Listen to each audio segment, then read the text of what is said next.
సామెతల గ్రంథం 25వ అధ్యాయము, సామెతలు 25, 4వ వచనాన్ని మనం చదువుదాం.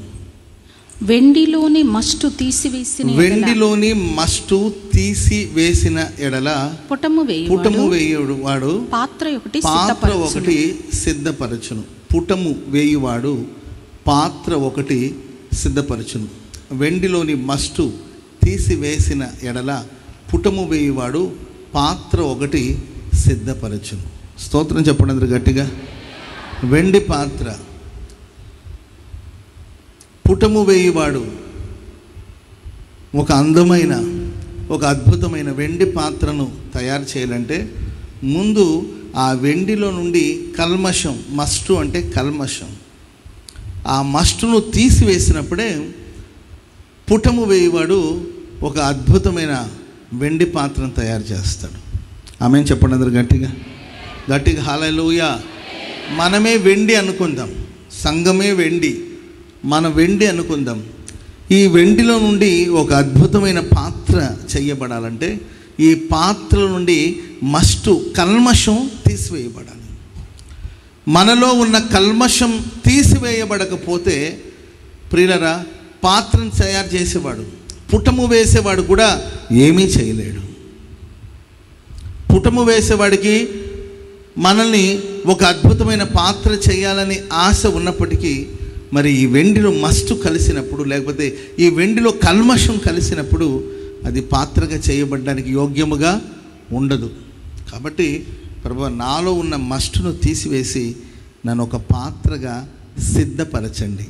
స్తోత్రం చెప్పండి అందరూ గట్టిగా గట్టిగా. హల్లెలూయా. మనం ఆరాధించే దేవుడు మనల్ని పాత్రగా సిద్ధపరిచే దేవుడు. బైబిల్లో మనం గమనిస్తామండి, ప్రతి సత్కార్యమున కొరకు సిద్ధపరచబడిన పాత్ర. ఒక మంచి పని ఉందంటే దానికోసం మనం సిద్ధపరచబడిన పాత్రగా మారాలి.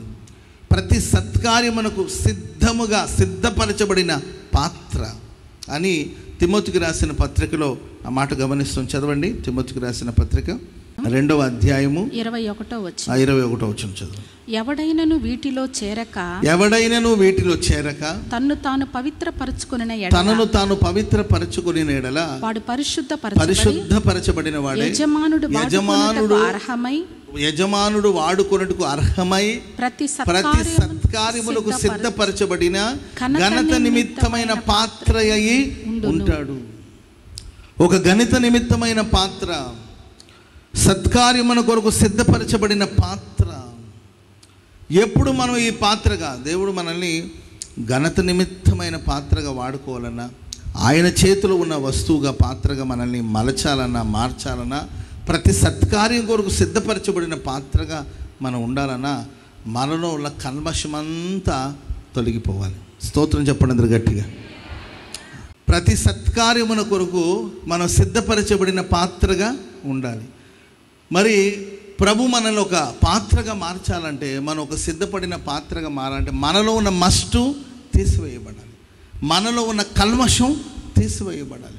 దైవజనుని పౌలు గారి గురించి వాక్యం సెలవిస్తుంది, నా నిమిత్తం అనేక శ్రమలనైనా అనుభవిస్తాడు, నేను ఏర్పరచుకున్న పాత్ర అయి ఉన్నాడు. నేను సిద్ధపరిచిన పాత్ర పౌలు గారు. ఆయన నా నిమిత్తం ఎన్ని శ్రమలైనా అనుభవిస్తాడు. ప్రేమైన వాళ్ళరా, మనం ప్రభు నిమిత్తం శ్రమలు అనుభవించే పాత్రలుగా సిద్ధపరచబడాలి. ప్రభు నిమిత్తం, దేవుని కార్యాల నిమిత్తం ప్రతి సత్కార్యమున కొరకు మనం సిద్ధపరచబడిన పాత్రగా మనం మార్చబడదుగాక. హల్లెలూయా. మరి ప్రభు మనల్ని అలా సిద్ధపరచాలంటే మనలో ఉన్న మస్టు, లేకపోతే మనలో ఉన్న కల్మషం తీసివేయబడాలి. ఏంటి ఈ కల్మషం, మస్టు అంటే ఏంటి అని మన బైబిల్లో చదువుతూ ఉంటే మరొక మాట బైబిల్లో మనకు కనబడుతుంది. చదవండి. బైబిల్లో మస్టు అంటే, లేకపోతే కల్మషం అంటే 119వ కీర్తన 19వ వచనం. 119వ కీర్తన 19వ వచనాన్ని చదువుదాం. నేను భూమి మీద పరదేశినై ఉన్నాను, నీ ఆజ్ఞలను నాకు మరుగు చేయకు. 119 అమ్మా. 119.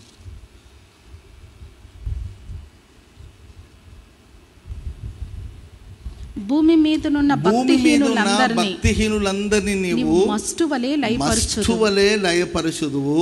కావున నీ శాసనములు నాకు ఇష్టమై ఉన్నవి. భూమి మీదున్న భక్తిహీనులందరినీ నీవు మస్తు వలె లయపరుస్తావు. మస్టు అంటే భక్తిహీనత. స్తోత్రం చెప్పండి అందరు గట్టిగా. ఏంటండి మస్టు? వెండిలో నుండి మస్టు తీసివేయబడాలి అంటే ఏంటి? ఆ కల్మషం అంటే ఏంటి? ఆ మస్ట్ అంటే ఏంటంటే భక్తిహీనత. ఎప్పుడు మనం యజమానుడు వాడుకున్నట్టుకు అర్హమైన పాత్రగా సిద్ధపరచబడతాము. ఎప్పుడు దేవుని నిమిత్తం ఎన్ని శ్రమలైనా మనం అనుభవించడానికి కోసం సిద్ధపరచబడిన పాత్రగా మార్చబడతాము. ఎప్పుడు సత్కార్యాన్ని కొరకు సిద్ధపరచబడిన పాత్రగా ఉంటాము. ఎప్పుడు దేవుడు మనల్ని గణపరుస్తారంటే వాక్యం చెప్తుంది, ప్రేమైన వాళ్ళరా, మనలో ఉన్న భక్తిహీనత అనే మస్టు తీసివేయబడాలి. ప్రైజ్ ది లార్డ్, హల్లెలూయా. మనుషుల భక్తిహీనత ఈరోజు, దైవభక్తి ఈరోజు ప్రజలకి నచ్చట్లేదు. ఆచారపు ముసుగులో సాగిపోతున్నారు. దేవుని యందు భయభక్తులు కలిగి జీవించడం, దైవాసక్తి కలిగి జీవించడం, సత్యాసక్తి కలిగి జీవించడం, దేవుని గురించిన దాహము, దేవుని గురించిన దప్పిక, వాక్యాన్ని గురించిన దప్పిక ఈరోజు ప్రజల్లో తగ్గిపోతున్నాయి. దైవాసక్తి అనేది తగ్గిపోతున్నాయి. దేవుని సన్నిధికి వెళ్ళాలనే ఆసక్తి తగ్గిపోతున్నాయి. దేవుని ప్రార్థించాలి అనే ఆసక్తి తగ్గిపోతున్నాయి. ఆచారపు ముసుగులో క్రైస్తవులం గనక, క్రైస్తవ కుటుంబాలు పుట్టాం గనక ఆచారపు ముసుగులో సాగిపోతున్నాం గనుకనే ఈరోజు మనం ఒక పరిపూర్ణమైన పాత్రగా మార్చబడలేకపోతున్నాం. ఏదో ఒక భక్తిహీనత మనల్ని పరిపూర్ణమైన పాత్రగా మార్చబడలేని స్థితిలోనికి మనల్ని తీసుకెళ్ళిపోతుంది. అందుకే వాక్యం హెచ్చరిస్తుంది. సామెతల గ్రంథకర్త అంటాడు, ఒక పుటము వేసేవాడు ఒక వెండి పాత్రను తయారు చేయాలంటే ముందు ఆ వెండిలో ఉన్న ఆ భక్తిహీనత అనే మస్టు తీసివేయబడాలి. చెప్పట్లు కూడా దేవునికి స్తోత్రం చెప్పండి అందరు గట్టిగా హల్లెలూయా. మంచిది ప్రియులారా. ఏంటి భక్తి? ఒక భక్తిహీనుని ఒక థాట్ ఎలా ఉంటుంది, ఈ భక్తిహీనత అనే మస్టు ఏం చేస్తుంది అనే దాని గురించి కూడా మనం బైబిల్లో ధ్యానించి వర్తమానాన్ని ముగించుకోబోతున్నాం. చదవండి యోబు గ్రంథం 22వ అధ్యాయము 17వ వచనాన్ని మనం చదువుదాం. యోబు గ్రంథం 22వ అధ్యాయం 17వ వాక్యం. ఆయన మంచి పదార్థములతో వారి ఇండ్లను నింపినను మా యొద్ద నుండి తొలగిపోమ్మని సర్వశక్తుడగు దేవుడు మాకు సర్వశక్తి కలిగిన దేవుడు మాకు ఏమి చేయనని వారు దేవునితో అందురు. భక్తిహీనుల ఆలోచన నాకు దూరమై. భక్తిహీనుల ఆలోచన ఎలా ఉంటుందంటే వాళ్ళ ఇంట్లో దేవుడు మంచి పదార్థాలతో నింపినా కూడా వాళ్ళు దేవునితో అంటారంట, నీవు మా యొద్ద నుండి తొలగిపో, నీవు మాకేం చేస్తావు నీవు కనుక నువ్వు మా యొద్ద నుండి తొలగిపోమని. ఇది భక్తిహీనుల ఆలోచన. ఈ ఆలోచన నాలో నుండి తీసివేయండి ప్రభువా, ఈ ఆలోచన నాకు దూరం అయిపోలి. దేవుడు మన జీవితంలో ఎన్నో మంచి కార్యాలు చేశాడు, ఎన్నో మంచి పదార్థాలతో మన ఇంటిని నింపినా కూడా మన జీవితంలో సణుగు సంశయాలు అనేది మానలేదంటే ఇదొక మస్టు. ఈ మస్టును దేవుడు తీసివేయునుగాక. ఆమేన్ చెప్పండి అందరూ గట్టిగా. కృతజ్ఞత లేని మనస్సు ఎన్నో మంచి పదార్థాలతో సాక్ష్యాలు చెప్పమంటే కట్టలుగా లేచి నిలబడుతూ ఉంటారు సాక్ష్యాలు చెప్పడానికి. అంటే మన జీవితంలో దేవుడు మంచి పదార్థాలతో నింపినట్లే కదా, దేవుడు మన జీవితంలో మహిమ కలిగిన కార్యాలు చేసినట్టే కదా. ఈరోజు మనం ఏమై ఉన్నామో అది ఆయన కృప ద్వారానే అయినట్టు కదా. ఎన్నో మంచి పదార్థములతో, ఎన్నో మంచి ఆశీర్వాదాలతో దేవుడు మనల్ని నింపినప్పటికీ కూడా వాళ్ళు సర్వశక్తి కలిగిన దేవుడు అంటారంటే నీవు మాకు దూరం అయిపో, దేవుడు మాకేం చేస్తాడు దేవుడు అని దేవుని దూరం చేసుకుని ఈ భక్తిహీనత ఉంది కదండి, దీన్ని మనం తీసివేయాలి. ప్రేమైన వాళ్ళరా, సణుగులు, ఇశ్రాయేలు ప్రజల గుడారంలో సణుగులు. మందిరంలో అందరూ బాగానే ఉంటారు, కానీ మన గుడారాల్లో మనం ఎలా ఉన్నాం? సణుగులు, సంశయాలు. ఇదే భక్తిహీనత. భక్తిహీనుడు ఎప్పుడు సణుగుతూ ఉంటాడు. ప్రియులరా, 3 విషయాలు మనుషులు సణుగుతూ ఉంటారు. మొట్టమొదటిగా దేవుని నడిపింపు విషయంలో. ఐగుప్తు దేశంలో మాకు సమాధులు లేవని మమ్మల్ని ఇక్కడికి తీసుకొచ్చారా? ఐగుప్తు దేశంలో మాకు సమాధులు లేవని ఇక్కడికి తీసుకొచ్చారని సణుగు సంశయాలు. ఈరోజు మన ఆత్మీయ జీవితాల్లో మనం సణుగు సంశయాలకు చోటు ఇస్తున్నామా? మంచి పదార్థాలతో దేవుడు మనం తృప్తిపరిచాడు. దాంట్లో మనం సంతోషంగా ఉండాలి. ఆయనకి కృతజ్ఞతాస్తుతులు చెల్లించాలి. చెప్పండి కూడా దేవునికి స్తోత్రం చెప్పండి గట్టిగా. హల్లెలూయా, హల్లెలూయా.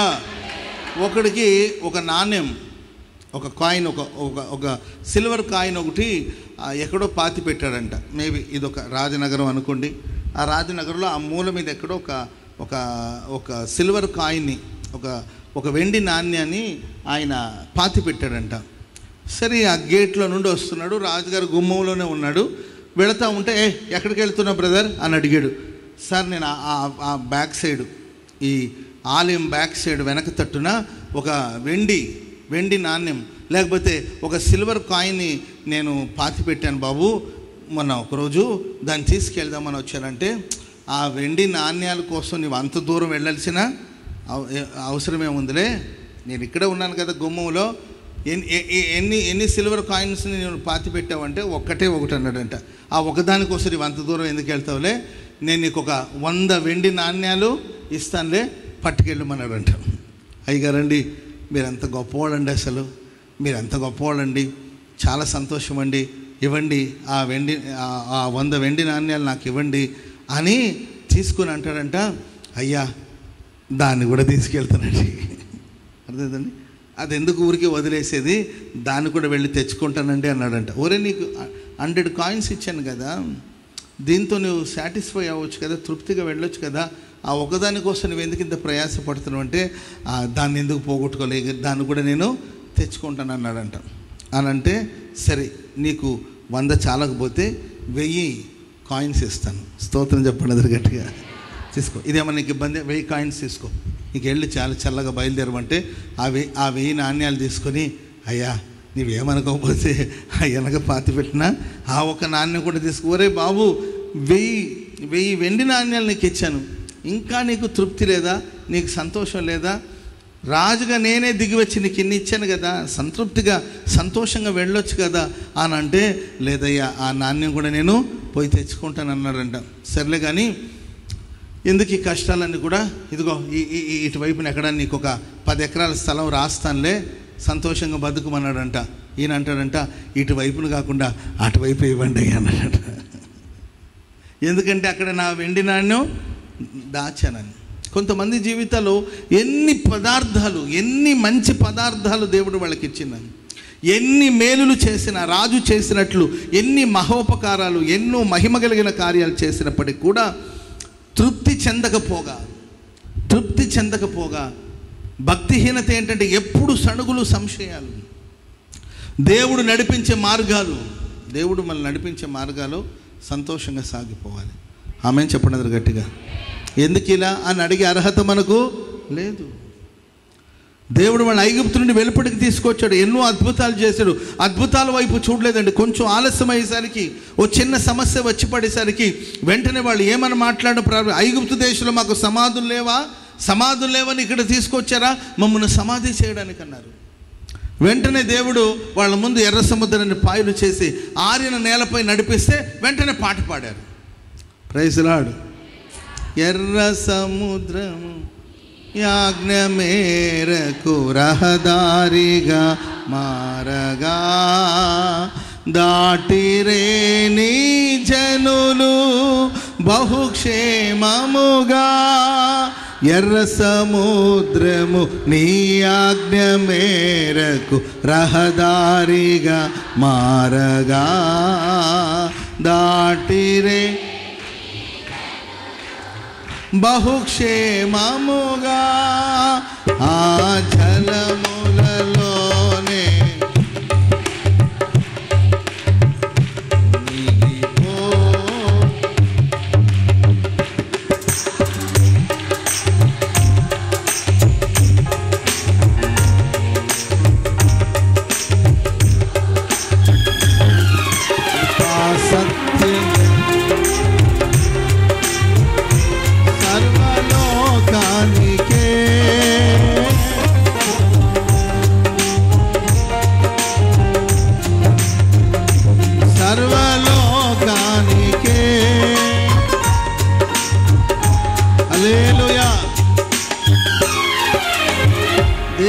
మనల్ని ఏ మార్గంలో నడిపించినా దాంట్లో మనం సంతోషంగా సాగిపోవాలి. దేవుడు ఎన్నో మంచి పదార్థాలు దేవుడు మనకి ఇచ్చాడు. ఐగుప్తు దేశంలో ఎన్నో శ్రేష్టమైన కార్యాలు ప్రభు చేశారు. కానీ క్షణంలోనే బయటపడిపోతారు కొంతమంది. చిన్న చిన్న విషయాలు కొంతమంది బయటపడిపోతారు. అందుకొరకే మనం ఎల్లప్పుడూ కృతజ్ఞత హృదయం ఎక్కడుంటుందో అక్కడ సణుగు ఉండదు. ఆమెను చెప్పండి అందరు గట్టిగా. కృతజ్ఞత ఎవరికైతే ఉండదో వాళ్ళు సణుగుతారు. ఇశ్రాయేలు ప్రజలు గుడారాల్లో వెళ్ళి చూస్తే సణుగులు, సంశయాలు. ఇది దేవుని నడిపింపుకి, దేవుని మార్గానికి, దేవుడు నడిపిస్తున్న మార్గాలు, దేవుని నడిపింపునే వాళ్ళు వ్యతిరేకించారు. దేవుని వాక్యానికి వ్యతిరేకంగా వాళ్ళు ప్రవర్తించారు. దైవ సేవకులకి వ్యతిరేకంగా వాళ్ళు సణుగుడు ప్రారంభించాడు. నీవేనా మమ్మల్ని ఏలబడి చేయాల్సిన వాడు? అసలు మీరేనా సేవ చేయాల్సింది? మేము సేవకులం కాదా? మీరేనా పరిపాలించాల్సింది? మేము పరిపాలించకూడదా అని మోషే అహరోనుల మీద వాళ్ళు సణుగుతుంటే ఆ సణుగులకు ఒక ఫుల్ స్టాప్ పెట్టాలని, ఆ సణుగులకి చెక్ పెట్టాలని దేవుడు సరే అందరూ ఒక్కొక్క కర్రను తీసుకొచ్చి మందసం దగ్గరికి ప్రత్యక్ష గుడారంలో తీసుకొచ్చి పెట్టమని ప్రభు చెప్తే ప్రతి వాళ్ళు వాళ్ళ గోత్రం చెప్పున ఒక కర్ర మీద వాళ్ళ పేరు రాసి తీసుకొచ్చి దేవుని సన్నిధిలో ఉంచినప్పుడు అహరోను కర్ర చిగురించి పుష్పించి బాదాము పండ్ల గలదిగా మార్చబడింది. చప్పట్లు కొడదాం అందరూ గట్టిగా గట్టి గట్టి గట్టిగా. ఒక్క రోజులో ఒక్క రాత్రిలో నీళ్లు లేదు, వేరు లేదు, వేరు లేదు, నీళ్లు లేదండి. సరే, ఒకవేళ మొక్క చిగురించిన అది చిగురించడానికి, పుష్పించడానికి, అది ఫలము గలదిగా మార్చబడడానికి కొంత సమయం అవసరం లేదు. కొంతమంది మన మీద సణుగుతున్నారంటే మనం గుర్తించాలి, దేవుడు మనల్ని తప్పక చిగురింప చేస్తాడు, మనల్ని పుష్పింప చేస్తాడు, మనల్ని ఫలభరితంగా ప్రభు మార్చబోతున్నాడు. చెప్పండి కూడా మొదలు గట్టిగా గట్టి గట్టి గట్టి గట్టి గట్టిగా హల్లెలూయా. దేవుని సేవకు వ్యతిరేకమైన సణుగులు, దేవుని సేవకులకు వ్యతిరేకమైన సణుగులు, దేవుని నడిపింపుకు వ్యతిరేకమైన సణుగులు, వాళ్ళ అవసరాలు అక్కర్లు తీరనప్పుడు, వారికి దాహం కలిగినప్పుడు సణిగారు, ఆహారం కోసం సణిగారు, వాళ్ళు ప్రయాణంలో సణిగారు, వాళ్ళ గుడారములో సణుగులు, సంశయాలు వినబడుతూ ఉన్నాయి. ఎన్నో మంచి పదార్థాలతో దేవుడు వాళ్ళని తృప్తిపరిచినప్పటికీ కూడా వాళ్ళు సర్వశక్తి కలిగిన దేవుని త్రోసివేసి దేవుడితో మాకేం పని, దేవుడు మాకేం చేశాడు అని మాట్లాడడం మనం చూస్తాం. ఇది భక్తిహీనత కాదంటారా? కాబట్టి ఈ మస్టును మనం ఎప్పుడైతే మన జీవితం నుండి తీసివేస్తామో, ప్రైజ్ ది లార్డ్. ఒక పాస్టర్ గారు చర్చికి లేటుగా వస్తారని తిడతాడంట, టైంకి రావాలి కదా అని తిడతాడు. అందుకే వాళ్ళ పిల్లలు అంటారు, ఏంది ఆయన మమ్మల్ని తిట్టేది, ఏందమ్మా ఆయన మమ్మల్ని తిట్టేది, అసలు ఆయన ఎవరు మమ్మల్ని తిట్టడానికి, చర్చికి లేటుగా వచ్చాం, మా ఇష్టం, మాకు బుద్ధి పుట్టినప్పుడు వస్తాము, ఆయన ఏంటి మమ్మల్ని అనడం అని అనేసరికి తల్లిదండ్రులైనా రే అట్లా మాట్లాడకూడదు అనాలి కదండి. అంతేలేరా, ఎప్పటి నుండి నేను కూడా అదే అనుకుంటున్నాను, ఆయన ఏంట్రా మన మీద రూబాబు చేసేది, ఆయన సొమ్యమని మేము అంటున్నామా అని చెప్పేసి ఇక ఈ చర్చి వద్దు, ఈ పాస్టర్ గారు మనకు వద్దని ఇంకొక చర్చికి వెళ్ళారంట. Praise the lord. అర్థమైందండి? ఇంకొక చర్చికి వెళ్ళారంట. చిన్నపిల్లలు కదా, వాళ్ళ మాట మనం వినడం ఏంటి, మనం చెప్పరా ఇది కాదురా తప్పురా, దైవ సేవకులు చెప్పిన మాట మనం వినాలరా అని చెప్పాలి కదా వాళ్ళకి. అలా చెప్పుకుంటే ఆ పిల్లల మాటని, పిల్లలంటే సరే ఒక టీనేజో లేకపోతే ఒక యంగ్స్టర్స్ అంటే పర్వాలేదు, పసిపిల్లలు వాళ్ళు 3 సంవత్సరాలు 5 సంవత్సరాలు 6 సంవత్సరాల్లో ఉంటుంది వాళ్ళకి, 7 సంవత్సరాలు వాళ్ళు మాటలేని తల్లిదండ్రులు బుజ్జోడా మనం ఎందుకులే ఇంకెక్కడికైనా వెళదాంలే అని చెప్పి ఇంకొక చర్చికి వెళ్తే అక్కడ కూడా లేట్కి వెళ్తే ఈయనైనా తిడతాడంట టైంకి రండి అని. ఆ పాస్టర్ గారు ఏకంగా గేట్ వేసి పెట్టాడంట. ఆ పాస్టర్ గారు ఏకంగా చర్చి గేట్ వేసేసాడంట. టైంకి వస్తేనే రండి, లేకపోతే 9 o'clock అయిపోయింది అనుకుంటే వెంటనే గేట్లు మూసేస్తాడంట. ఇంక వచ్చిన వాళ్ళందరూ ఎండలో నిలబడాల్సిందే. ఇదేదో బాగుంది కదండి. Praise the lord. మూర్ఖత్వం అనుకోవచ్చు కొన్నిసార్లు, మూర్ఖత్వం కాకపోతే మనుషులు కాని తర్వాత ఆలస్యం, మూర్ఖత్వం అనిపించవచ్చు, కానీ ఒక క్రమశిక్షణ కావాలి కదా. ఆ దైవజనుడు ఆ సంఘాన్ని క్రమశిక్షణతో పెంచాలనుకుంటున్నాడు. అప్పుడు ఆడికి వెళ్ళిన తర్వాత వీళ్ళకి అర్థమైంది, ఈయనకన్నా మా పాస్టర్ అని మరలా తిరిగి వచ్చారంట. అట్లా మీలో ఎంతమంది ఎక్కడెక్కడ తిరుగుతున్నారో మనకైతే తెలియదు, నాకేమో వాళ్ళ సంగతి తెలుసు కానండి. మరి మీలో ఎవరు ఎక్కడెక్కడ తిరుగుతున్నారు? సణుగులు, గుడారాలు సణుగులు, దేవుని నడిపింపుకు వ్యతిరేకమైన సణుగులు, మోషే అహరోనుల మీద సణుగులు. అప్పుడు దేవుడు ఆ సణుగులన్నిటికీ చెక్ పెట్టడానికి కోసమే ఆ రోజు కర్రలు తీసుకొచ్చి పెడితే దేవుడు ఎవరిని ఏర్పరచుకున్నాడో ఆ చిగురు, ఆ పుష్పము, ఆ ఫలము నిరూపించింది ఆ రోజు. ఆమె చెప్పండి అందరు గట్టిగా గట్టిగా హల్లెలూయా. కనుక ప్రియమైన వారు, భక్తిహీనత ఏంటి? భక్తిహీనత అనే మస్టు మనలో నుండి తీసివేయబడాలి. అప్పుడే ఒక పరిపూర్ణమైన వెండి పాత్రగా, యజమానుడు వాడుకున్నట్టుకు ఒక అర్హమైన పాత్రగా దేవుని సేవలు వాడబడగలిగిన. దేవుడు నన్ను వాడుకోవట్లేదు, ప్రభు నన్ను ఉపయోగించుకోవట్లేదు అంటే దాని అర్థం నీలో ఉన్న మస్టు తీసివేయబడాలి, నీలో ఉన్న భక్తిహీనత తీసివేయబడాలి, నీలో ఉన్న సణుగులు, సంశయాలు తీసివేయబడాలి. కుటుంబాలు ఎప్పుడు చూస్తున్న సణుగులు, ఉప్పు కోసం సణుగులు, పప్పు కోసం సణుగులు, ఏంటంటే సణుగులు సంశయాలతో ఇల్లు నింపబడిపోతుంటే అక్కడ దేవుని ఆశీర్వాదం నిలబడదు. దేవుని చేతిలో నీవు ఒక పరిపూర్ణమైన పాత్రగా మార్చబడలేవు. కనుక లైఫ్లో ఏదైనా లేదంటావా? లేదు అని బాధపడడం కన్నా మన జీవితాలు ప్రభు చేసిన మేళ్ళన్నిటిని తలంచి ప్రభుని స్తుతించాలి. అనుభవం కలిగిన వాళ్ళు చాలామంది అంటారు, మనం నిద్రలోకి వెళ్ళే ముందు, పడుకోవడానికి వెళ్ళే ముందు బెడ్ మీద కూర్చొని ఒక 5 మినిట్స్ ప్రభు ఉదయం నుండి సాయంత్రం వరకు చేసిన మేళ్ళన్నిటిని తలంచి స్తోత్రం. మార్నింగ్ ఉదయాన్నే లేచాను, బ్రష్ చేయకుండా బెడ్ కాఫీ తాగాను, నీకు స్తోత్రం ప్రభు. ఆ తర్వాత బ్రష్ చేసిన తర్వాత వేడివేడిగా 2 ఇడ్లీలు తిన్నాను ప్రభు, కొబ్బరి పచ్చడి వేసుకొని, నీకు స్తోత్రం తండ్రి. Praise the lord. ఇలా మన జీవితాలు మాకు ఇంతకుముందు ఉండేది అట్లా, మాకు సేవలో ఉండేది. ఇప్పుడు వీలు పడట్లేదు, సభలు మీటింగ్స్ కోసం ఎక్కువగా బయట తిరుగుతున్నాం కాబట్టి వీలు పట్టలేదు. కానీ మాకుండేది అనమాట, సాయంత్రం అయిపోయేసరికి భోజనం అంతా అయిన తర్వాత ఎవరికోళ్ళు నిద్రలోకి జారుకునే ముందు అందరూ కూర్చొని, ఒక 20 మంది సేవకులు కూర్చొని ఆ రోజు ఉదయం నుండి మాకు దేవుడు చేసిన మేళ్ళన్నిటి కూడా చెప్పి స్తోత్రాలు చెప్పి ఆ తర్వాత నిద్రలోకి వెళ్ళేవాడు. ఇది కృతజ్ఞత కలిగిన హృదయం. ఆమేన్ చెప్పండి అందరు గట్టిగా హల్లెలూయా. అలా కృతజ్ఞతాపూర్వకంగా మన పడకలోనికి వెళితే, కృతజ్ఞతాపూర్వకంగా మనం నిద్రలోకి జారుకుంటే మనకు అది క్షేమాన్ని కలిగిస్తుంది. అలా కాకుండా సణుగులు, ప్రతిదానికి సణుగులు, సంశయాలు, మోషేకి వ్యతిరేకంగా సణుగులు, అహరోనుకి వ్యతిరేకంగా సణుగు సంశయాలతో ఈరోజు మన జీవితాలు నింపబడుతుంది. ఇదొక భక్తిహీనత. భక్తిహీనత అంటే ప్రార్థన చేయకపోవడం, భక్తిహీనత అంటే చర్చికి రాకపోవడం కాదు. ప్రతి చిన్నదాని గురించి సణుగుతూనే ఉంటారు. మనకు దేవుడు ఎన్నెన్నో మేలు చేశాడు. చాలామంది భక్తులు చెప్పేది అదే కదండి. ఇప్పుడు చెప్పులు లేవు అని అనడం కన్నా దేవుడు మన కాళ్ళు ఇచ్చాడు కదా, దాన్ని బట్టి సంతోషించాలి. బైక్ లేదనుకోవడం కన్నా మన కాళ్ళు ఇచ్చాడు కదా దేవుడు, అందుని బట్టి మనం స్తుతించాలి కదా. ఆమేన్. సరే, మీకు సొంత ఇల్లు లేకపోయినా ఏదో ఒక అద్దెల్లు ఇచ్చాడు కదా దేవుడు. అసలు ఇల్లే లేని వాళ్ళు ఎంతమంది ప్లాట్ఫామ్ మీద పడుకోవట్లా? ప్లాట్ఫామ్ మీద చాలామంది, నేను కొన్నిసార్లు ప్రయాణం చేసుకుని వస్తుంటే ఆ ప్లాట్ఫామ్ మీద అక్కడక్కడ కొంతమంది పడుకొని ఉంటారండి. వాళ్ళని చూసి నేను సంతోషిస్తాను. ఎంత శ్రేష్టమైన జీవితం వాళ్ళకి. Praise the lord. ఈ గవర్నమెంట్ హాస్పిటల్ ఎదురుగా డివైడర్లు అవన్నీ ఉంటాయి కదండి, దాని మీద కొంతమంది హాయిగా పడుకొని నిద్రపోతుంటారు. మరి ఎంత సుఖంరా బాబు వీడిది అనిపిస్తుంటుంది. అలాంటి వాళ్ళు చాలామంది ఉన్నారు కదా, ప్రశాంతంగా బ్రతుకుతున్నారు కదా. మనకు ఒక నీడను దేవుడు ఇచ్చాడు కదా, దాన్ని బట్టి ప్రభుని స్తుతిస్తున్నామా?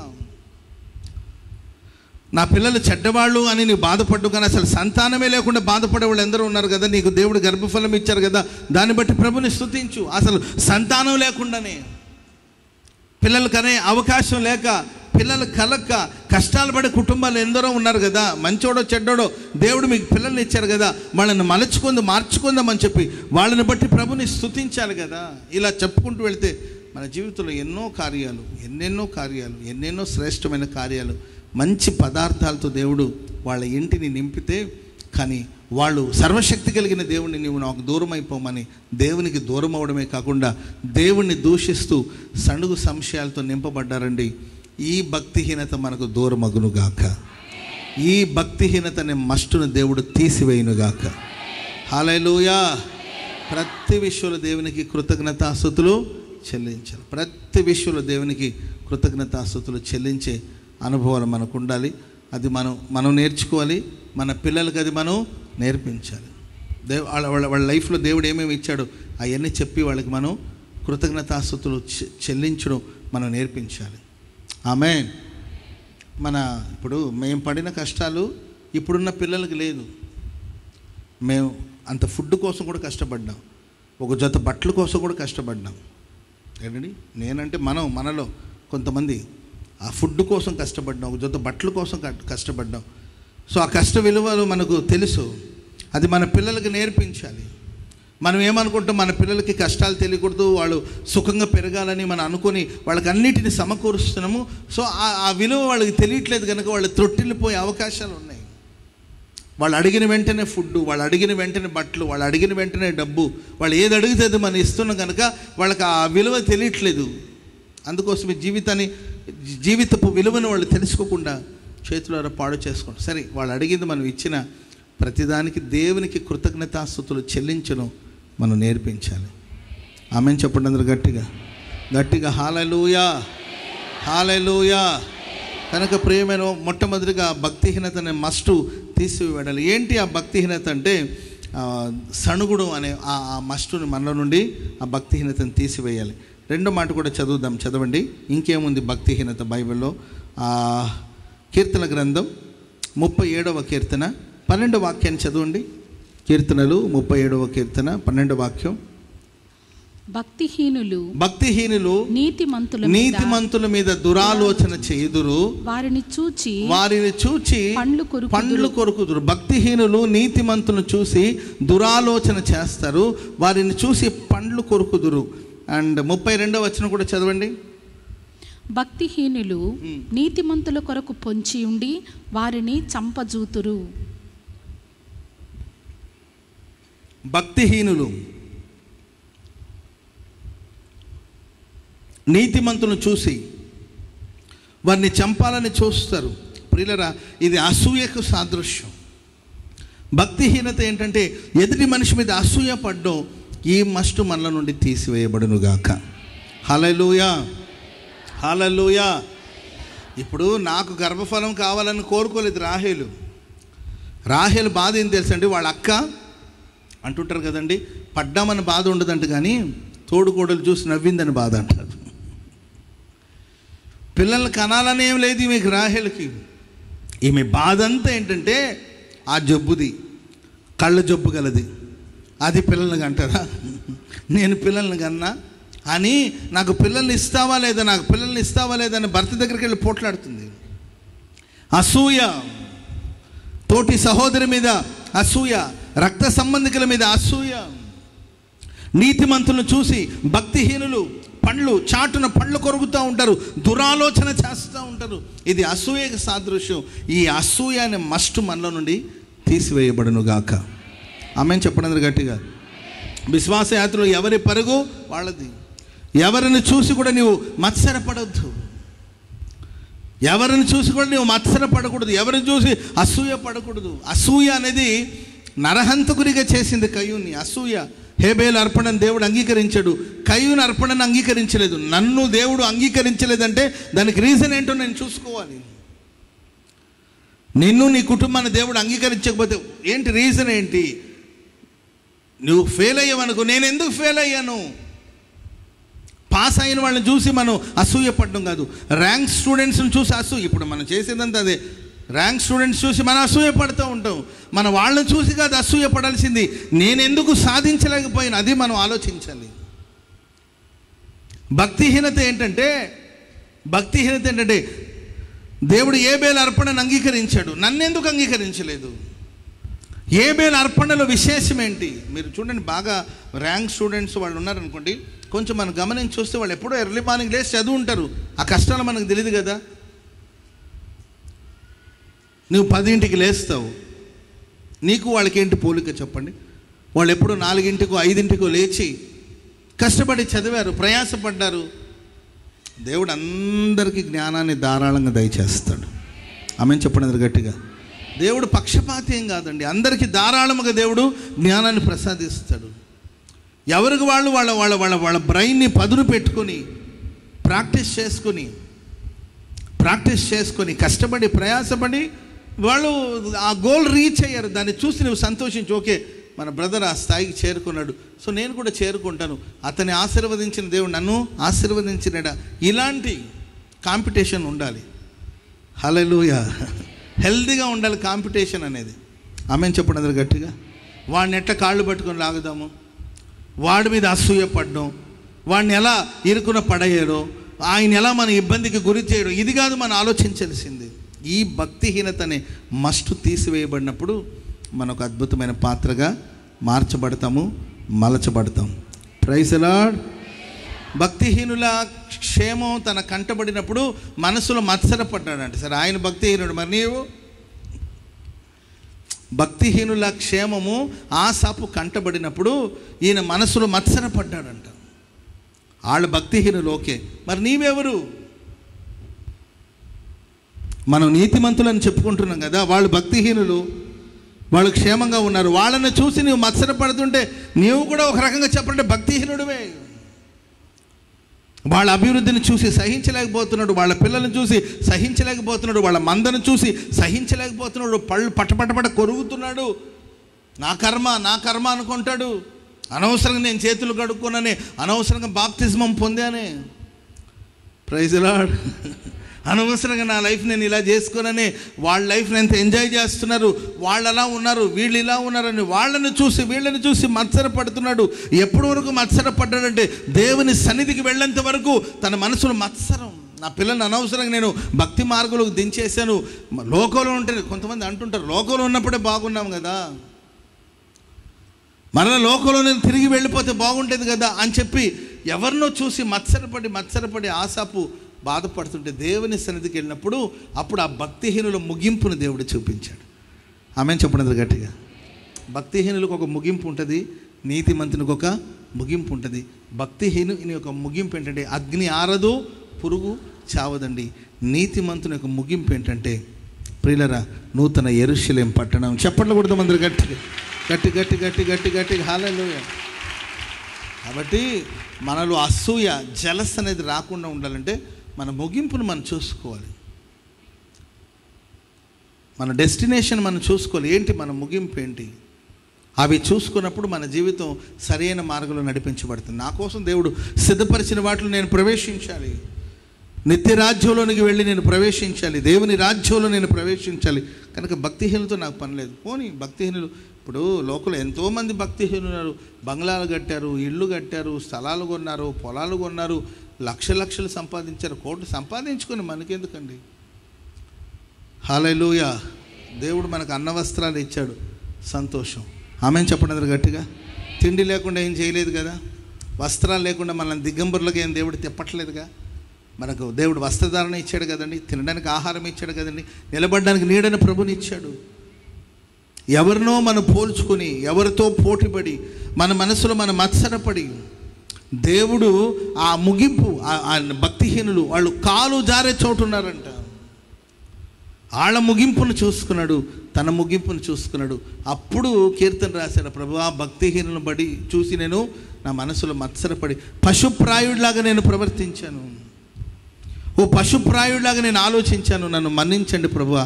ఆయనను నేను ఎల్లప్పుడూ నీ యొద్దనే ఉన్నాను, నీ ఆలోచన చేత నువ్వు నన్ను నడిపిస్తావు, నన్ను మహిమలో చేర్చుకుంటావు. చెప్పండి కూడా అందరూ గట్టిగా, గట్టి గట్టి గట్టిగా హల్లెలూయా. చెప్పండి గట్టిగా హల్లెలూయా. కాబట్టి అసూయ అనే ఒక మస్టు మనలో ఉందేమో, అసూయ అనే ఆ ఒక కల్మషం మనలో ఉందేమో. ఈ వెండిలో నుండి ఆ మస్టు తీసివేయబడాలి. అప్పుడే ప్రియుల పుట్టం వేసేవాడు మనల్ని ఒక పాత్రగా మారుస్తాడు, మలుస్తాడు. ఆమెను చెప్పండి అందరు గట్టిగా. ఎవరికి వాళ్ళు మనం ప్రశ్నించుకోవాలి, పరీక్షించుకోవాలండి. ఒకటే అసూయ. Praise the Lord. హల్లెలూయా. పెళ్ళికి వెళ్ళారు, ఓ ముద్ద పెట్టారా, తిన్నామా, గిఫ్ట్ ఏమైనా తెచ్చారా, వాళ్ళకి ఇచ్చారా, ఏంటండి ఫోటో తీసుకోవడానికి అవకాశం ఉంటే ఒక స్టిల్ ఇచ్చారా, వచ్చామా, అంతవరకు బాగుంటుంది. పిల్ల ఓకే, కానీ ఆ పిల్లోడే యావరేజ్, ఏంటండి యావరేజ్గా ఉన్నాడే. ఏంటి మనకి ఎందుకండి? వాళ్ళేదో మంచి వివాహం చేశారు, వాళ్ళ కష్టాలేదో పడి, వాళ్ళ తిప్పలేదో పడి, పాపం ఆ పెళ్లి కొడుకుని సంపాదించడం, వాళ్ళ తిప్పలు పడి, వాళ్ళ కష్టాలు పడి, వాళ్ళు ఏదో వాళ్ళ పనిలో వాళ్ళు ఉన్నారు. ఇది వెళ్ళావా, ఒక చిన్న గిఫ్ట్ ఇచ్చావా, అంటే ఇది పెళ్ళిళ్ళ సీజన్ కాబట్టి చెప్తున్నాను, వెళ్ళావా, ఇస్తేవో గిఫ్ట్ ఇవ్వు, లేదా ఊరికి వెళ్ళి ఏంటండి విందుశాల ఎక్కడని చూసుకుని వెళ్ళి విందు మీద పడి 3 రోజులు సరిపడే తిన్నావా, ఆ తర్వాత వచ్చి ఒక ఫోటో దిగావా, వచ్చామా, అంతవరకే మన పని. అర్థమైందండి? యావరేజ్గా ఉన్నాడే, ఈ పిల్ల ఏంటి పొట్టిగా ఉంది, అబ్బే ఈడు జోడు సరిపోలేదు, ఇవన్నీ నీకెందుకు, వాళ్ళ తల్లిదండ్రులు చూసుకుంటారు కదండి.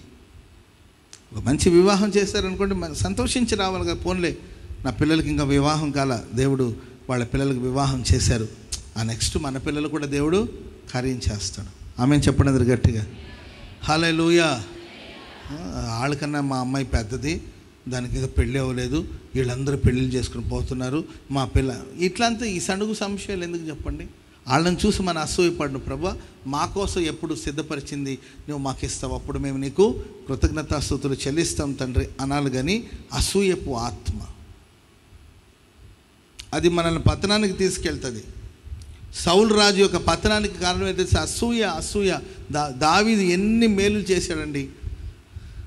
దేశానికి ఒక సమస్య వస్తే ముందు నిలబడింది ఎవరు? దావీదే కదా. దేశానికి వచ్చిన అవమానం, అది దేశానికి ఒక అవమానం సిద్ధంగా ఉంది. ఆ సమయంలో దావీదు వచ్చి ఆ దేశానికి వచ్చిన అవమానాన్ని కొట్టివేశాడు. దేవుని సైన్యానికి వ్యతిరేకంగా వచ్చిన ఆ అవమానాన్ని పోగొట్టడానికి కోసం ప్రాణాన్ని తెగించి గొలియాతు మీదకి వెళ్ళి విజయం సాధించాడు. కృతజ్ఞత ఉండాలి కదా. సౌలుకి దయ్యం పట్టినప్పుడల్లా వచ్చి సితార వాయిస్తాడు, వీణ వాయిస్తాడు. సౌలుకు దయ్యం పట్టినప్పుడంతా నీకు వ్యక్తిగతంగా నీకు మేలు చేసినట్టు కదా. నీకు దయ్యం పట్టినప్పుడంతా వచ్చి ఆయన వీణ వాయించి నీకు మంచి చేసినట్లు కదా. ఆ మనుషుడి మీద ఎందుకు అసూయ? అంతటితో ఆగిపోలేదండి. సౌలు కుటుంబం మీద దేశానికి మేలు చేశాడు, వ్యక్తిగతంగా సౌలుకి మేలు చేశాడు, ఆ తర్వాత ఆ సంతానానికి మేలు చేశాడు దావీదు. ఇవన్నీ మరచిపోయి అసూయపడి చివరికి అసూయ అతన్ని ప్రాణాన్ని తీసేసింది. కాబట్టి దేవుని బిడ్డలు మనలో ఆయా సందర్భాల్లో ఒక కల్మషం అనేది చేరుతూ ఉంటుందండి. జనరల్గా ఇది మనం ఎక్కడి నుండో వచ్చి చేరిందని కదా, తెలియకుండానే మనలో మన తోటి వాళ్ళ మీద, మన తోటి సహోదరుల మీద, తోటి సంఘం మీద, తోటి సేవకుల మీద ఆయా సందర్భంలో అసూయ అనే మస్టు చేరుతూ ఉంటుంది. జాగ్రత్త పడి ఆ మస్టును కానీ మనం తీసివేయగలిగితే మనం ఖచ్చితంగా ఒక పరిపూర్ణమైన పాత్రగా సిద్ధపరచబడతాం. చెప్పండి కూడా మందరు గట్టిగా హల్లెలూయా చెప్పండి, గట్టిగా హల్లెలూయా.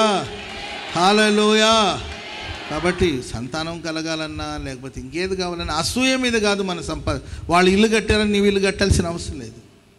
వాళ్ళు కారు కొన్నారని నీవు కారు కొనాల్సిన అవసరం లేదు. పులిని చూసి నక్క వాతలే కదా, వాతలే పీతలే. ఎవరినో చూసి ఈరోజు చాలామంది సమస్యలకి కారణం ఏం తెలుసండి? ఒక ఆమె ఉందండి, వాళ్ళకి 10 ఎకరాల పొలం ఉంటుంది. 10 ఎకరాల పొలం ఉంది కాబట్టి ఆమె ₹1,00,000 పెట్టి చీర కొనింది. వాళ్ళకి ఎన్ని ఎకరాలు ఉన్నాయి? 10 ఎకరాలు. 10 ఎకరాలు కలిగిన ఆమెకి ఒక ₹1,00,000 పెట్టి చీర కొంటే పెద్ద విశేషం కాదు ఆమె కొన్నది. వీళ్ళిద్దరూ ప్రేయర్ బ్యాండ్కి వస్తారనమాట. ఆ ₹1,00,000 చీర కొన్నామే ప్రార్థనకు వస్తుంది. ఇంకొక ఆమెకి ఇంకొక ఎకరా పొలమే ఉంది వాళ్ళ ఆయనకి. ఆ ప్రేయర్ బ్యాండ్కి ఆమె ₹1,00,000 చీర కట్టుకొచ్చింది. సాచకం కూడా చెప్పింది, మా ఆయన నాకు ₹1,00,000 పెట్టి చీర కొనిచ్చాడు, దేవునికి స్తోత్రం, మీ అందరికీ వందనాలు, దేవానికి స్తోత్రం. నాకు ఆత్రపడి ₹1,00,000 పెట్టి సరే కొన్నదేదో కట్టుకుని ఏదో చుట్టాలింటికి పోయినా పర్వాలేదు, ప్రార్థనకు వచ్చినప్పుడు ఈమె ఎందుకు కట్టుకొచ్చిందో మనకు తెలియదు. మొత్తం మీద వచ్చి సాచుకో ఆ ₹1,00,000 చీర కోసం ప్రార్థన అయిన తర్వాత వచ్చిన వాళ్ళందరూ, ఆ ప్రేయర్ బ్యాండ్లో ఉన్న వాళ్ళందరూ కూడా ఏంటంటే పరిశీలనకు చూసి ఈ డిజైను ఆ కలర్లో ఉంటే బాగుండేది, ఆ కలర్లో ఈ డిజైన్లో బాగుండేది, ఈ డిజైన్ ఈ అంచులో ఉంటే బాగుండేది అని అందరూ చూశారండి. ఆమెతో పాటే వచ్చింది. ఇద్దరు ఒకే ఏరియాలో ఉంటారు అనుకుంటాను, ఒకే విలేజ్కి సంబంధించిన అనుకుంటారు. ఈమె మనసులో ఏంటంటే ఆమె కొన్నది కదా, ఆమె కన్నా నేనేం తక్కువ. ఆమె 5 నిమిషాలు ప్రార్థన చేస్తే నేను 7 నిమిషాలు ప్రార్థన చేస్తాను అని పోటీపడి వెళ్ళి వాళ్ళ ఆయన తొందర చేసి ₹1,00,000 చీర కొనేదాకా ఊరుకోరా. ఈమె కూడా ₹1,00,000 పెట్టి చీర కొని ఈమె కూడా ప్రేయర్ బ్యాండ్కి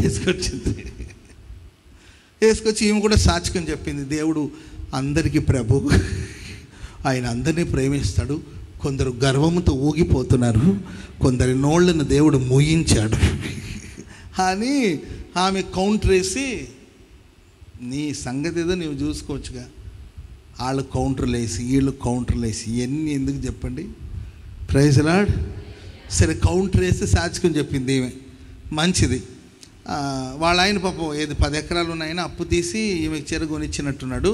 సరే ఆ సంవత్సరం 10 ఎకరాలు పంటలు పండింది, బ్రహ్మాండంగా పంటలు పండిందండి.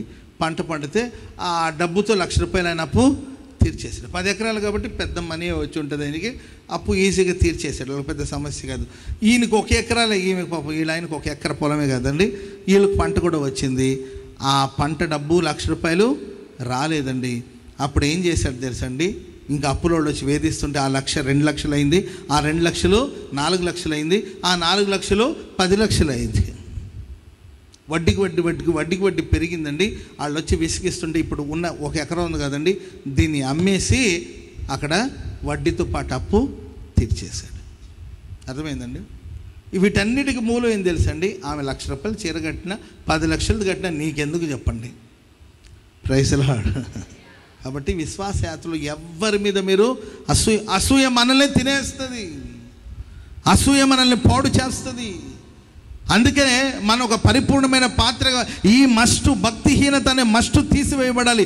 ఏంటి భక్తిహీనత అంటే అసూయ పడే అనుభవం, నీతిమంతులను చూసి పళ్ళు కొరకడం, నీతిమంతులకు వ్యతిరేకంగా దురాలోచన చేయడం. ఆసాపు నీవు దైవభక్తి గలవాడవైతే మందిరంలో పాటలు పాడతాడు. ఆసాపు గాయకుడు. దైవజనులు ఏసన్ గారు చెప్తూ ఉంటారు, ఆసాపు ఒక వారం ఆరాధనలో కనిపించకపోతే సంఘం అంతా డల్ అయిపోతారంట. ఆసాపు రాలేదా అందరి చూపు ఆసాపు మీద. అంతటి గాయకుడు. కానీ భక్తిహీనులను చూసి మత్సరపడ్డాడు. కనుక ఈ అసూయ అనే స్పిరిట్ మనలో, జలస్గా ఫీల్ అయ్యే స్పిరిట్ మనకుంది. ఎవరైనా చూసినప్పుడు ఒళ్ళు మండుతుందా, ఎవరైనా చూస్తే పళ్ళు పటపట అని కొరకాలనిపిస్తుందా, అప్పుడు నీ వెంటనే గుర్తుపట్టాలి, ఓహో నాలో స్టార్ట్ అయింది మస్టు.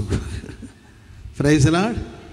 ఎవరైనా ప్రగతిని చూస్తే మనలో కడుపు మండిపోతుందా, ఎవరింట్లో బిర్యానీ వండుతుంటే ఆ వాసనకి ఏంటండి మన కడుపు బగ ఒక మండితే పోయా అవసరమైతే ఇప్పించుకొచ్చి ఒక ముద్ద తినండి, తప్పలేదు. కానీ అసలు వాళ్ళు ఎందుకు క్షేమంగా ఉన్నారు, వాళ్ళు ఎందుకు అభివృద్ధి పొందారు, వాళ్ళకన్నా మేము దేంట్లో తక్కువ, వాళ్ళకన్నా మేము దేనికి తక్కువ.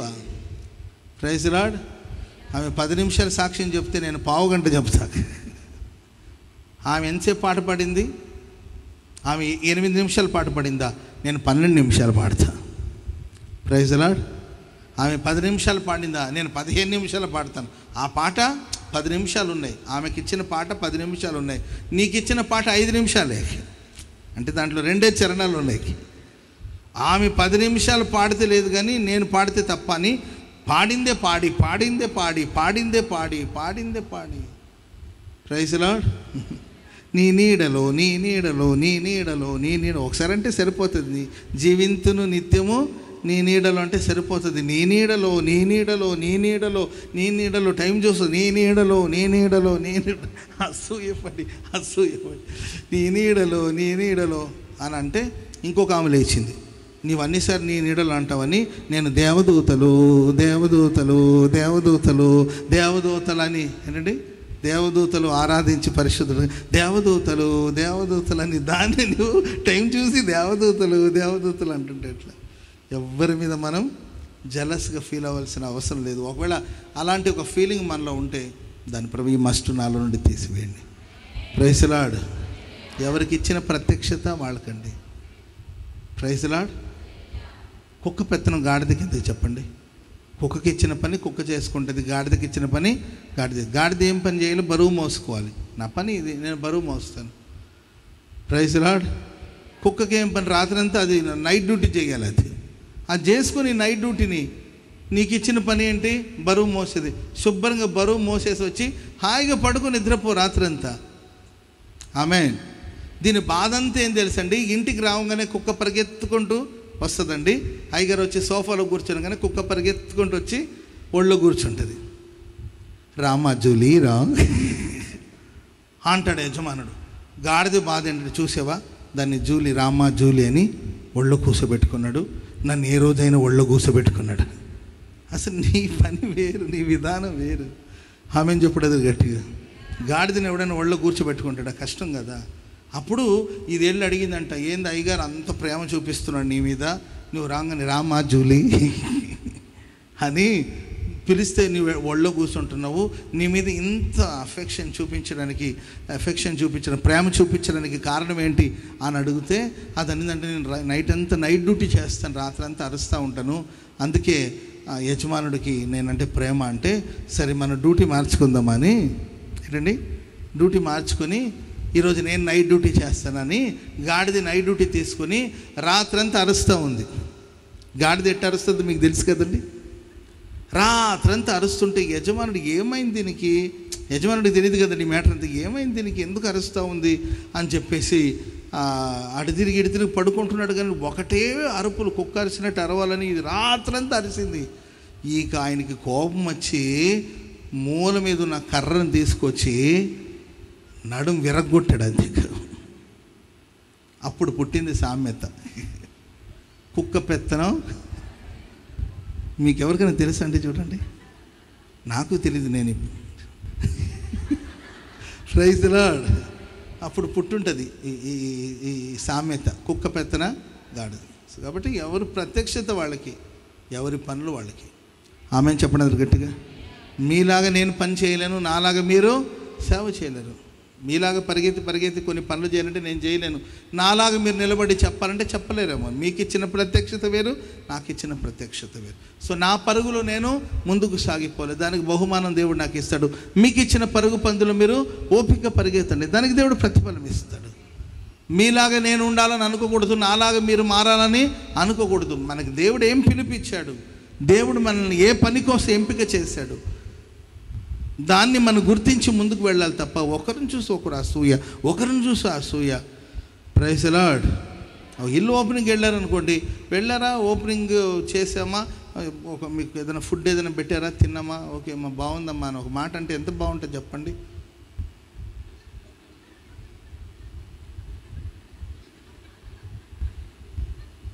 క్రిమినల్ మైండ్ అంతా. Praise the lord. అది చూపి చెప్తుందమ్మా ఇవి ఎంత జలస్గా ఫీల్ అవుతుందని. Praise the lord. అలా చూడడం వల్ల ఏమైనా లాభం ఏమైనా ఉందా? అలా అనుకున్నంత మాత్రం నీకేం వచ్చేది కదా. థ్యాంక్ యూ, బాగుందమ్మా, చాలా బాగుంది. Praise the lord. ఉండేది ఇద్దరు, ఇంత పెద్ద కొంప అవసరమా? నీకెందుకు, వాళ్ళకి దగ్గర దేవుడు ఇచ్చాడు, వాళ్ళకి కట్టుకున్నారు కొంప. ఉండేది ఇద్దరు, ఇన్ని బెడ్రూమ్లు ఎందుకు వాళ్ళు కట్టుకున్నారు? ఫ్యూచర్లో దేవుడు వాళ్ళకి ఏదో ప్లాన్, వాళ్ళ ప్లాన్స్ వాళ్ళకు ఉంటాయి కదా. మనం వెళ్ళామా, తిన్నామా, ఏంటండి ప్రైజ్ ది లార్డ్, ఓ ముద్దు పెట్టారా, తిన్నామా, బాగుంది బ్రదర్, గాడ్ బ్లెస్ యూ అమ్మా, చల్లగా ఉండండి అనేసి బ్లెస్ చేసి వస్తే దేవుడు నిన్ను దీవిస్తాడు కదా. కాబట్టి జలస్గా ఫీల్ అయ్యే చాలా విషయాలు ఉంటాయి. ఆమెన్. ఎవరికైనా మంచి బైక్ కొన్నారనుకోండి, మీ సబ్జెక్ట్కి వస్తారు. బైక్ కొన్నారనుకోండి, బాగుంది బ్రదర్, అంత ఆశ ఉంటే ఒకసారి ఇవ్వండి బ్రదర్, ఒక రౌండ్ వేసి వస్తానంటే తీసుకెళ్ళి తిరిగి రండి. ఆమెన్. అలా కాకుండా అవసరమా, పుల్లకి ప్యాంట్ షర్ట్ వేసినట్టు ఉంటాడు వీడు, పుల్లకి ప్యాంట్ షర్ట్ వేసినట్టు, వీడికి బుల్లెట్ కావాలా? ఆడుకు ఆ బండికి ఏమైనా మ్యాచ్ అయ్యిందా? ఆడికి మ్యాచ్ అయితే ఎంత, ప్యాచ్ అయితే ఎంత? మనకెందుకు? నీకు అంత ఇంట్రెస్ట్ ఉంటే బ్రదర్ ఒకసారి ఇస్తారా, నీ పర్సనాలిటీకి సూట్ అవుతుంది అనుకోండి ఆ బుల్లెట్, సరే ఇవ్వండి బ్రదర్ అని చెప్పి వేసుకుని వెళ్ళొస్తే బాగానే ఉంటుంది అంతవరకే. కానీ అసలు వాడికి ఆ బైక్కి ఏమైనా సెట్ అవుతుందా, ఆ ఆకారానికి వాడికి ఏమైనా సెట్ అవుతుందా, అవసరమా? డబ్బంతా పాడు చేస్తున్నారు, నాశనం. వాళ్ళ తల్లిదండ్రులు కష్టాలు చేస్తూ వాళ్ళ పిల్లలు పెట్టుకొని నీకేంటి సమస్య? కాబట్టి మస్ట్ తీసివేయాలండి. ఈరోజు ఒక తీర్మానం చేయండి, ప్రభువా నాలో నుండి మస్ట్ తీసివేయబడును గాక. హల్లెలూయా. థర్డ్ వన్, ఇంకొక మాట చెప్పి నేను ముగిస్తాను. అది కీర్తనల గ్రంథం 140వ కీర్తన 8వ వచనం. నేను 3 విషయాలు చెప్పాలనుకున్నాను, ఒకే మాటతో ముగిస్తున్నాను. 140వ కీర్తన 8వ వచనం.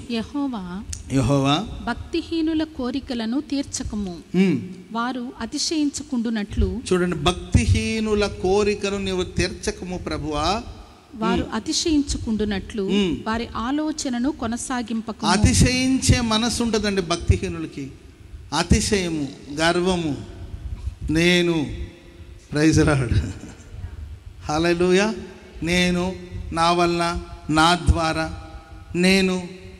యోసేపుని అన్నారు, బాబు నువ్వు కళ్ళలకు భావం చెప్పేవాడంట కదా, దేవతల ఆత్మను పొందినవాడంట కదా, నిన్ను గురించి చాలా విన్నామంటే ఆయన అంటాడు, నేను కాదు, దేవుడే ఫరోకు క్షేమకరమైన ఉత్తరం ఇచ్చునుగాక. చప్పట్లు కొడతాం అందరు గట్టిగా, గట్టి గట్టి గట్టి గట్టిగా. హల్లెలూయా, హల్లెలూయా. గర్వము, అహంకారం, నేను లేకపోతే ఏమీ లేదని అనుకోవద్దు. నేను కాదు, దేవుడే ఫరోకు క్షేమకరమైన ఉత్తరం ఇచ్చునుగాక. నువ్వు కలల భావం చెప్తావంట కదా, నిన్ను గురించి పలానా వాళ్ళు నాకు చెప్పారు. నీ వంటి దేవతల ఆత్మ కలిగిన వాడు ఎవరైనా ఉన్నారా? ఇలా పొగడతలతో ముంచెత్తుతుంటే నేను కాదు, దేవుడే క్షేమకరమైన ఉత్తరం మీకు ఇస్తాడు. దేవుడు మన ద్వారా ఏ పని చేసినా నేను కాదు, ఆయన పని కోసం దేవుడు నన్ను ఒక పనిముట్టుగా వాడుకున్నాడు. చెప్పండి కూడా మంది గట్టిగా గట్టిగా. నేను, నాది, నా వలన అనే ఈ అహంకారాన్ని మనం విడిచిపెట్టాలి. భక్తిహీనుడు అహంకారంగా ఊగిపోతాడు. దేవుడు మనకు ఒక స్థానాన్ని, ఒక పదవిని ఇచ్చాడు అంటే దాంట్లో మనం దేవునికి కృతజ్ఞతగా బ్రతకాలి తప్ప అహంకారంతో ఊగిపోకూడదు. మన స్వార్థాల కోసం అధికారాన్ని వినియోగించకూడదు. అందరికీ జనరల్గా పీఠం వేసి నీకు ఒక ప్రత్యేకమైన పీట వేసి అందరి పీట కన్నా నీ పీటని ఎత్తు చేసి అక్కడ కూర్చుండబెట్టారంటే అది దేవుడి ద్వారా వచ్చిన అధికారం. ఏ అధికారమైనా, ఏ ప్రభుత్వాలైనా దేవుడు అనుమతి ఇవ్వకపోతే అది రాదు. ఆమెను చెప్పండి అందరు గట్టిగా. మనం అనుకోవచ్చు మన ఓట్లు వేస్తే ఎవరో గెలిచారని మనం అనుకుంటాం, కానీ మన ఓట్లు వేయొచ్చు, మన ప్రయాసపడవచ్చు, వాళ్ళ ప్రచారాలు చేయొచ్చు. దేవుడు ఇవ్వకపోతే ఏ అధికారమో అనుగ్రహించబడదు. అది క్రైస్తవ్యానికి అనుకూలమైనది కావచ్చు, వ్యతిరేకమైనది కావచ్చు. ప్రతి ప్రభుత్వం, ప్రతి అధికారం ప్రభు ప్రమేయం లేకుండా రాదు. అడు దుష్టుడు కావచ్చు, దుష్టుడైన హామాను కావచ్చు, అతనికి ఒక పెద్ద పీఠం వేశారు. అది దేవుని ద్వారా అతనికి ఇవ్వబడిన అధికారం. ఆ అధికారంలో కూర్చొని ఆయన సంతోషించి ప్రయోజనకరంగా బ్రతకవలసింది పోయి ఎవరో తనకు రెస్పెక్ట్ ఇవ్వలేదని దాన్ని మనసులో పెంచుకొని అసలు నీ పిలుపు ఏంటి, నీకు ఇచ్చిన స్థానం ఏంటి, నీకు ఇచ్చిన గౌరవం ఏంటి, నాకు రెస్పెక్ట్ ఇవ్వరా. ఎదుటి మనిషి రెస్పెక్ట్ ఇవ్వాలో లేదనేది అవతల వ్యక్తికి సంబంధించింది, అంతే కదండి. ఆమెను చెప్పండి అందరు గట్టిగా. ఇప్పుడు ఎదుటి మనిషిని మనం ప్రేమించాలా లేదా అనేది అది అతనికి విడిచిపెట్టిన విషయం. అతను ప్రేమించాలంటే ప్రేమిస్తాడు, ద్వేషిస్తాడంటే ద్వేషిస్తాడు. నన్ను ఎందుకు ద్వేషిస్తామని మనం అడిగే అర్హత మనకేమో చెప్పండి. ఎదుటి మనిషి మనల్ని అభిమానించాలన్నా అవమానపరచలేదు ఆయనకు విడిచిపెట్టిన విషయం అది. మనం నడుచుకునే దాన్ని బట్టి వాళ్ళు మనకు గౌరవం ఇవ్వచ్చు, మన ప్రవర్తన బట్టి వాళ్ళు మనల్ని అవమానపరచవచ్చు. వాళ్ళెవరు అవమానపరిచారని మనం కుంగిపోవలసిన అవసరం లేదు. నీకు దేవుడు ఒక స్థానం, నీకు ఎందుకు ఆ స్థానంలో పెట్టాడు ప్రభు, దాన్ని ఫోకస్ చేయి అంతే. Praise the lord. ఫోకస్ అంతా గేట్ దగ్గర కూర్చొని వాడి మీద, ఫోకస్ అంతా వాడి మీద. ఎందుకంటే వాడు నాకు రెస్పెక్ట్ ఇవ్వలేదు, వాడు నాకు రెస్పెక్ట్, వాడ లాజికల్ వాడుకుంటే అండి, వాడి సిద్ధాంతాలు అతనికి ఉంటుంది. అతని సిద్ధాంతాలు, ఎవరి సిద్ధాంతాలు వాళ్ళదే. ఆమెను చెప్పండి అందరు గట్టిగా. హల్లెలూయా. అబ్రహాం పాస్టర్ గారిని 100% అందరూ ప్రేమించాలని ఎదురు చూడడం కూడా బుద్ధిహీనతే అవుతుంది. కోరుకోవడం తప్పులేదు, అందరూ మనల్ని ప్రేమించాలని కోరుకోవడం తప్పు కాదు. కొందరు మనల్ని అభిమానించకపోతే వాళ్ళు ఎందుకు అభిమానించట్లేదు అని వాళ్ళ మీద మనం బాధ పెట్టుకుంటే అది బుద్ధిహీనతే అవుతుంది. స్తోత్రం చెప్పండి అందరు గట్టిగా, చెప్పాలి గట్టిగా. సరే అతడు రెస్పెక్ట్ ఇవ్వలేదు, వదిలేసాయి, విడిచిపెట్టే. నేనెవరైనా నిర్లక్ష్యం చేశారా, నేనెవరైనా అలక్ష్యం చేశారా, విడిచిపెట్టేసి అంతే. దేవుడు నీకు ఇచ్చిందా ఆ ఉద్దేశాలు ఏంటో, నీ పట్ల ఉన్న ప్రణాళిక, దాన్ని నెరవేర్చుకునే మార్గంలో ముందుకు వెళ్ళిపోవాలి అంతేకా. పోతిఫరు భార్య వల్ల యోసేపుకి ఆ సమస్యలు వచ్చినాయి, అవమానాలు వచ్చినాయి, జైలుకి వెళ్ళాడు. చివరికి ఆహారాన్ని పంచే పనిని ఎవరికి ఇచ్చారండి? ఇప్పుడు ఎవరికి రైస్ కావాలన్నా, ఎవరికి గోధుమలు కావాలన్నా, ఎవరికి ధాన్యం కావాలన్నా ఎక్కడికి రావాలి చెప్పాలి? ఎక్కడికి రావాలి?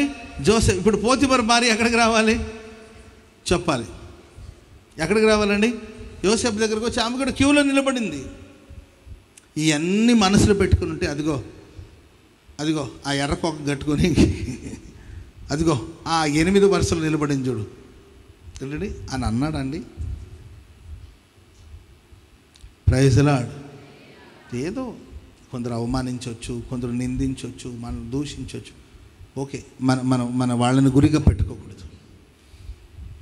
కూర్చున్న నిలబడ్డా ఆ మొర్దెకైనే టార్గెట్ చేస్తూ ఉన్నాడండి. ఆయన్నే టార్గెట్ చేస్తున్నాడు. చివరికి అతని కోసం ఉరికొయ్యి, ఒక గేట్ దగ్గర ఉన్నవాడి కోసం నీవు పెద్ద ఉరికొయ్యి 50 మూరలకు ఉరికొయ్యి నాటించి అక్కడ ఇవన్నీ కూడా గర్వము, అహంకారం, నేను నేను నేను నేను అనే అహంకారాన్ని విడిచి ఈ అహంకారమైన మస్టుల నుండి మనం విడుదల పొందాలి. ఆమె చెప్పినది గట్టిగా. మనం నిమిత్త మాత్రమే వారు, మనం చేయవలసింది మాత్రమే మనం చేస్తాం. ఈ పనికి జీతం పరలోకమందున దేవుడు ఇస్తాడు. ఆమె చెప్పినది గట్టిగా. కొంతమంది నేను లేకపోతే మీరందరూ ఎలా బతుక్కుంటారు అంటుంటారు. బతుకుతారు, వాళ్ళు బాగానే బతుకుతారు. నీవు పిచ్చిదానివి. నేను పోతే నా పిల్ల ఏమి కాదు, బాగానే బతుకుతారు వాళ్ళు. Praise lord. అర్థమైనా?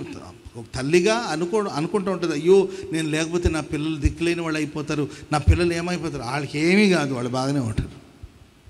మన భ్రమ అంతే. ఇక నేను వెళ్ళిపోతే నా భార్య అసలు అమాయకురాలు అనుకుంటున్నావా? Praise lord. నా భార్య అమాయకురాలు, ప్రపంచమే తెలియదంట. ప్రపంచం ఈమె అరచేతిలో ఉంది, సెల్ ఫోన్లో. నా భార్య అమాయకురాలు, నా బతుకదు అని నీవు అనుకుంటున్నావు. అయ్యగారు ఏం పర్వాలేదు, నీవు వెళ్ళాలంటే సంతోషంగా వెళ్ళు. కాబట్టి మనం ఎవరమండి అసలు? మనం నిమిత్త మాత్రపు వాడు. హల్లెలూయా. మన నిమిత్త మాత్రం మనం చేయవలసిన పని మనం చేస్తాం, తర్వాత ప్రభు చూసుకుంటాడు. సో మనం ఆయా సందర్భాలు మనకు తెలియకుండానే మనం గర్వం అనే మస్టు మనలో చేరుతూ ఉంటుంది. గర్వము, అహంకారం, చూపులో, మాటల్లో, పద్ధతిలో ఆ గర్వం అనే ఆ నడకలో కూడా తెలుస్తుంది. ఆ గర్వం, ఆ వ్యక్తిలో ఉన్న గర్వం. ఆ చూపులు చెప్తుంది అతనిలో ఉన్న గర్వం. ఆ మాటలు చెప్తుంది గర్వపు మాటలు. కాబట్టి ఆ గర్వాన్ని మనం విడిచిపెట్టాలి. మోషే లాంటి నాయకుడే ఆగిపోతే యెహోషువ ద్వారా దేవుడు ఆ పనిని ముందుకు కొనసాగించాడు. దేవుని పని ఎప్పటికీ ఆగదండి. ఆమెను చెప్పండి అందరు గట్టిగా. దేవుని పని ఎప్పటికీ ఆగదు. ఆయన మాట్లాడాలి అనుకుంటే గార్ధము ద్వారానే దేవుడు మాట్లాడిస్తాడు. ఆయన దేవుడు అండి, మన మనుషులు. నేను మాట్లాడకుండా మౌనంగా ఉంటే ఎవరు మాట్లాడతారు అనుకుంటే ఆయన ఎవరి ద్వారైనా మాట్లాడిస్తాడు. Praise Lord. టైం అయిపోయింది, అందులో లేచి నిలబడండి, ఒక చిన్న ప్రార్థన చేసుకుందాం. మహాగణుడా, మహోన్నతుడా, జీవాధిపతి అయిన తండ్రి, నీ పవిత్ర పరిశుద్ధ నామాన్ని బట్టి స్తుతి స్తోత్రాలు చెల్లించుకుంటున్నాం ప్రభువా. మీకు స్తోత్రాలు. ఎంతైనా మీరు నమ్మదగిన దేవుడు నాయన, పరిశుద్ధుడివై ఉన్నందు కొరకై స్తుతిస్తున్నాం. ఈ ఆరాధనలో ఆత్మస్వరూపిగా, అదృశ్య దేవునిగా మీరు మా మధ్యలోకి దిగి వచ్చినందు కొరకై స్తోత్రాలు. మా మధ్య మీరు సంచరిస్తున్నందు కొరకై స్తోత్రాలు. ఒక్కొక్కరిని మీ ఆత్మతో నింపినందు కొరకై స్తోత్రాలు నాయన. మీ దాసుని మరుగుపరిచి చేరి కుడి వచ్చిన ప్రతి ఒక్కరితో మీరు మాట్లాడిన శ్రేష్టమైన అమూల్యమైన మాటల కొరకై మీకు స్తోత్రాలు చెల్లించుకుంటున్నాం ప్రభువా. వెండిని పుటమ వేసిన ఎలా, మస్టుని తొలగించిన ఎలా పాత్ర ఒకటి సిద్ధపరచబడును అన్నట్లుగా తండ్రి మీరు మాతో మాట్లాడినందు కొరకై మీకు స్తోత్రాలు. మస్టు తొలగిపోతే ఒక పాత్రను సిద్ధపరుస్తానని మీరు మాట్లాడారు నాయన, మీకు స్తోత్రాలు ప్రభువా. పౌలు గారు తిమోతితో చెప్తారు, యోగ్యమైన పాత్రను, అయా సత్క్రియలు చేయుటకు యోగ్యమైన పాత్రను తనను తాను పవిత్రపరుచుకున్నట్లుగా తండ్రి నాయన పౌలు గారిని మీరును ఏర్పరచుకున్న పాత్రగా ఉంచినందుకు కొరకై మీకు స్తోత్రాలు. ఈ ఆరాధనలో పాల్గొన్న ప్రతి ఒక్కరిని విలువైన పాత్రలుగా మీరు ఏర్పరచుకున్నందుకు కొరకై స్తోత్రాలు నాయన ప్రభువా. ప్రతి ఒక్కరిలో ఉన్నటువంటి మస్టు తొలగిపోవునట్లుగా మీరు కృప చూపమని వేడుకుంటున్నాము నాయన, మీకు స్తోత్రాలు. భక్తిహీనత అనేటువంటి నాయన మస్టు తొలగిపోతే పవిత్రమైనటువంటి పాత్రలుగా ఏర్పరచబడతారని మీరు మాట్లాడినందుకు కొరకై మీకు స్తోత్రాలు నాయన, మీకు స్తోత్రాలు ప్రభువా. సనుగులు అనేటువంటి నాయన మస్టు తొలగిపోవునట్లుగా మీరు కృప చూపమని వేడుకుంటున్నాము తండ్రి. అసూయ అనేటువంటి మస్టు తొలగిపోవునట్లుగా మీరు కృప చూపమని వేడుకుంటున్నాము నాయన, మీకు స్తోత్రాలు. భక్తిహీనులు అతిశయిస్తారని మీరు మాతో మాట్లాడారు ప్రభువా. అతిశయించేటువంటి మస్టు తొలగిపోవునట్లుగా మీరు కృప దయచేయమని వేడుకుంటున్నాం. ఏర్పరచబడిన ప్రతి ఒక్కరి ద్వారా మీ నామమే మహిమపరచబడాలి, మీ నామమే ఘనపరచబడాలి, యోగ్యమైన వ్యక్తులుగా మార్చబడాలి. నాయనా మీరు కృప చూపమని వేడుకుంటున్నాం.